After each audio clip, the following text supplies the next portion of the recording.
Um caixa eletrônico disponibiliza cédulas de R$20 e R$50. Um cliente sacou neste caixa um total de R$980, totalizando 25 cédulas. Essa situação está representada pelo gráfico abaixo. O gráfico é esse. Temos aqui a reta R1 e aqui a reta R2, ambas representando funções decrescentes. Sinal, né? Conforme o x cresce, o valor de y decresce para ambas. Isso é só um comentário. Sabendo que R1 representa a reta de equação x mais y igual a 25 e R2 a reta de equação 20x mais 50y igual a 980, onde x representa a quantidade de cédulas de R$20 e y a quantidade de cédulas de R$50, a solução do sistema formado pelas equações de R1 e R2 é o par ordenado. Temos que escolher então aqui o par correto. Par ordenado, o nome tem a ver com ter uma ordem.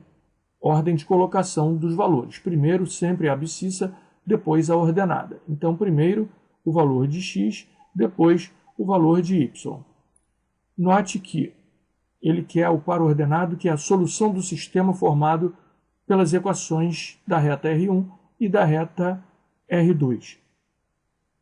Essas retas, está aqui no gráfico, né? Podemos ver isso, são retas concorrentes, isso é, elas se cruzam num único ponto. Se elas se cruzassem em infinitos pontos, que é uma outra possibilidade para duas retas no mesmo plano, né? Elas seriam retas coincidentes, quer dizer, uma estaria em cima da outra, teriam infinitos pontos em comum. E poderiam ainda não ter nenhum ponto em comum, estando no mesmo plano, sendo as retas chamadas então de retas paralelas nesse caso. Elas ainda poderiam não ter nenhum ponto em comum e não ser retas paralelas, mas elas não poderiam estar no mesmo plano. Seriam então chamadas, nesse caso, de retas reversas. Mas estamos aqui falando de retas concorrentes, um ponto em comum, portanto, e esse ponto será justamente o par ordenado, que é a solução do sistema. Claro, né? Se ele é a solução do sistema, ele satisfaz a ambas as equações, né? As equações de ambas as retas. E, obviamente, ele tem que ser o ponto onde elas se cruzam, porque somente esse ponto pertencerá a ambas as retas, né? Se falássemos desse ponto aqui, ele poderia pertencer à reta R1, mas não pertenceria à reta R2. Então, ele satisfaria a equação da reta R1, mas não satisfaria a equação da reta R2. Isso vale para qualquer ponto da reta R2 que não seja exatamente esse, que é o cruzamento dessas duas retas. Podemos, então, começar a resolver o sistema, já sabendo que a solução desse sistema será, então, o par ordenado que buscamos.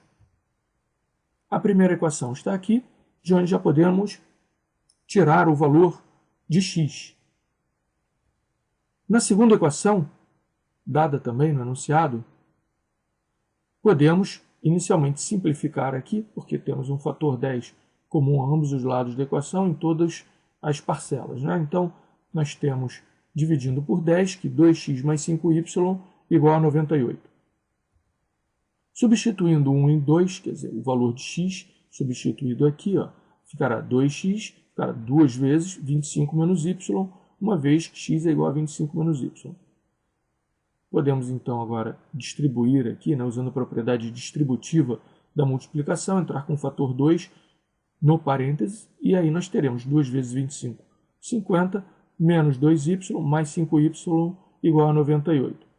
5y menos 2y, 3y. 3y igual a 98. Menos 50 dá 48. 3y igual a 48, y igual a 16.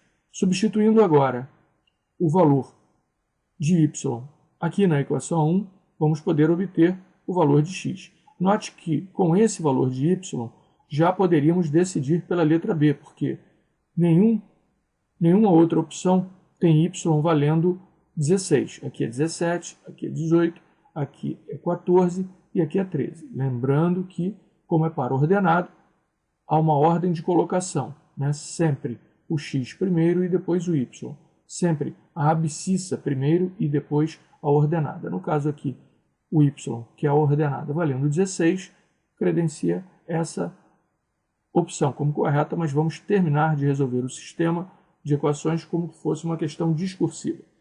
Podemos, então, substituindo 3 em 1, obter o valor de x, que será 25 menos 16, o que dá 9, e, portanto, teremos o par ordenado 9 e 16, credenciando a letra B como correta. Encerrada a questão.